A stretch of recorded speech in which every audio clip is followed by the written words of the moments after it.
Um cobertor. Não consegui evitar o tom da minha voz enquanto olhava para a colcha de retalho surrada nos braços da minha mãe. E isso deveria ajudar na minha situação, como um cobertor de segurança. Minha mãe me corrigiu, mas ela pareceu hesitar por um momento. Então ela se aproximou para escovar meu cabelo para trás. Seus olhos, do mesmo verde que os meus, brilharam nos hematomas recentes ao longo da minha mandíbula, sobrepondo os hematomas mais velhos e amarelados perto do meu olho. Está na nossa família há gerações. Isso já me ajudou antes, vai ajudar você também. Comecei a protestar novamente quando ela empurrou o cobertor em meus braços. Silêncio agora. Apenas tenha uma boa noite de sono com o cobertor. Às vezes um problema não parece tão ruim depois que você dormiu com ele. Com um beijo gentil na minha bochecha. Ela se virou e saiu do meu quarto. Olhei para o cobertor e suspirei antes de estendê-lo sobre a minha cama. Era a colcha mais estranha que eu já tinha visto.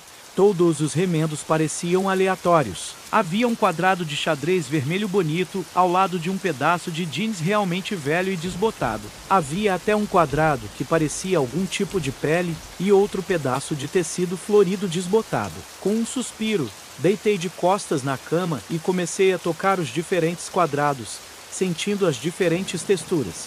O cobertor cheirava bem, pelo menos, como uma combinação de minha mãe e lavanda. Suponho que me sente mais calmo, mas ainda não via como amanhã as coisas poderiam melhorar. Fechei os olhos e pensei na minha situação. Minha situação. Trent Anod. Ele morava na mesma rua da minha e nós dois tínhamos que caminhar para casa pelo mesmo trecho isolado e empoeirado próximo aos trilhos do trem. Ele era alguns anos mais velho e, a princípio, apenas me ignorou. Então ele começou a voltar para casa com uns amigos, filmando acrobacias estúpidas pelo caminho. Acho que os vídeos de acrobacias não estavam recebendo curtidas suficientes, porque um dia eles começaram a jogar pedras em mim, xingando as coisas de valentão de sempre. Isso deve ter dado a eles o que eles estavam procurando, porque acabou pegando minha mochila, me empurrando para o chão, tentando me humilhar na câmera de todas as maneiras que podiam. Eu não queria envolver minha mãe. Somos só eu e ela tem feito turnos duplos com mais frequência para economizar um pouco para nós. Se eu contasse a ela sobre isso, ela teria que me arranjar uma babá ou não poderia trabalhar até tarde. Eu não queria fazer isso com ela.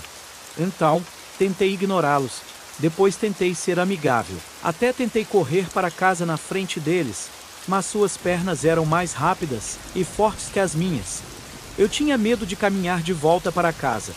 Então um dia eles não estavam lá. Corri pela estrada, não querendo que eles me pegassem. Meu estômago afundou quando ouvi uma risadinha.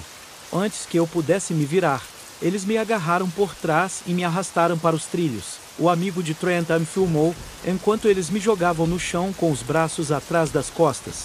Tentei gritar, mas a mão carnuda de Trenton empurrou meu rosto no cascalho entre os trilhos, com força. O amigo de Trenton riu quando Trenton colocou a voz de um vilão, prendendo-me nos trilhos enquanto falava. Que diabos vocês estão fazendo, crianças? Eu ouvi uma voz alta atrás de nós exclamar.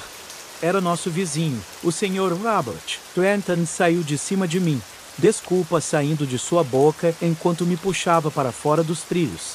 Nós estávamos apenas brincando com Tristan, certo, Tris? O Sr. Robert não acreditou nem por um segundo. Ele me levou para casa. Quando minha mãe chegou em casa, contou a ela o que aconteceu.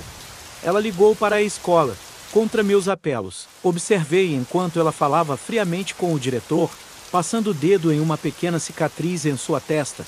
Ela só fazia isso quando estava realmente chateada. No dia seguinte, soube que Trenton e seus amigos haviam sido suspensos. Estupidamente, esperei que isso os fizesse me deixar em paz. Alguns dias se passaram e os hematomas em minha têmpora começaram a desaparecer. Meu alívio foi curto.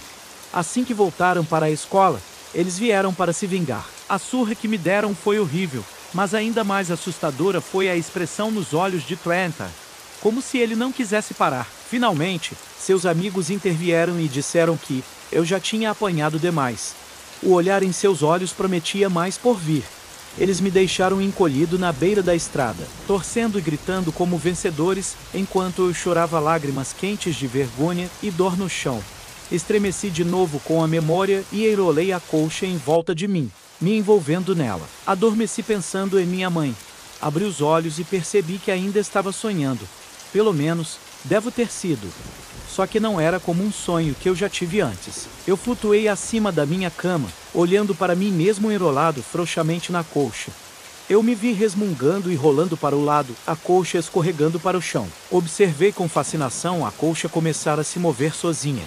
Deslizando como uma cobra, ela foi até minha janela aberta e saiu. Eu estava preso, como um balão amarrado a uma corda. Eu a segui. Eu sentia o ar fresco da noite em meus braços e cheirava a grama doce em um sonho. Mas eu saboreava as sensações de qualquer maneira enquanto observava a colcha deslizar suavemente sobre o chão, enquanto eu mergulhava no ar acima. Parecia pura liberdade.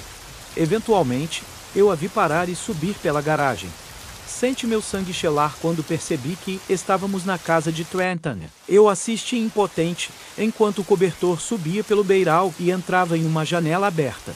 Eu flutuei atrás dele, tentando descobrir como fazê-lo voltar para fora. Engoli em seco, quando flutuei no quarto atrás do cobertor, e percebi que estávamos no quarto de Trenton. Ele roncava alto, na cama, vestido apenas com calças de pijama xadrez. A colcha deslizou silenciosamente sobre a cama e cobriu Trenton. Não, eu gritava sem parar na minha cabeça, com medo de que ele acordasse e me visse, com medo de que ele me machucasse novamente. Não importava que eu estivesse sonhando e que nada disso pudesse ser real. Eu não queria estar ali, perto dele. A colcha se ergueu e pareceu me olhar de volta. Depois pousou suavemente sobre o rosto de Trenton. Alguns segundos se passaram. Então ele se mexeu sob a colcha. Então mudou novamente. Então ele começou a se debater sob a colcha, enquanto ela o apertava cada vez mais. Finalmente, o casulo flácido, que continha Trenton, caiu sobre a cama e ficou imóvel. Lentamente, a colcha se desenrolou de Trenton. Seu rosto estava obscurecido pelas sombras, mas eu podia ver seus olhos, olhando fixamente para longe. A colcha deslizou rapidamente pelo chão do quarto e saiu pela janela. De volta ao meu quarto, minha colcha rastejou pelo chão e pousou em minha forma adormecida. Por um momento horrível, pensei que faria comigo a mesma coisa que fez com Trenton. Em vez disso, ela se aconchegou suavemente contra mim. Contra a minha vontade, senti-me deslizar de volta para sono. Na manhã seguinte, quando acordei, havia um novo quadrado preenchido na colcha, com o padrão exato da calça do pijama xadrez de Trenton. Acho melhor nós dois ficarmos em casa hoje. Minha mãe falou baixinho, quebrando o nosso silencioso café da manhã. Eu olhei para ela, tentando ver o que ela sabia. Nós dois ouvimos a ambulância passar correndo pela nossa casa logo de manhã. Depois do café da manhã, ela perguntou se eu ainda precisava do cobertor de segurança. Eu silenciosamente balancei minha cabeça que não. Ela sorriu e disse: "Eu sabia que você estava pronto para usá-lo com sabedoria. Você teve que usá-lo como eu fiz." Ela parecia prestes a chorar e esfregou a pequena cicatriz na testa, antes de responder suavemente: "Só uma vez." Nós o dobramos e o carregamos para o baú no sótão, onde ela o guardava. Quando ela abriu o porta-malas, eu engasguei. Dentro havia uma jaqueta com o mesmo xadrez vermelho brilhante da colcha. Estendi a mão para tocar o material com hesitação e olhei para ela. Ela me ofereceu de volta um sorriso triste. Isso pertencia a seu pai.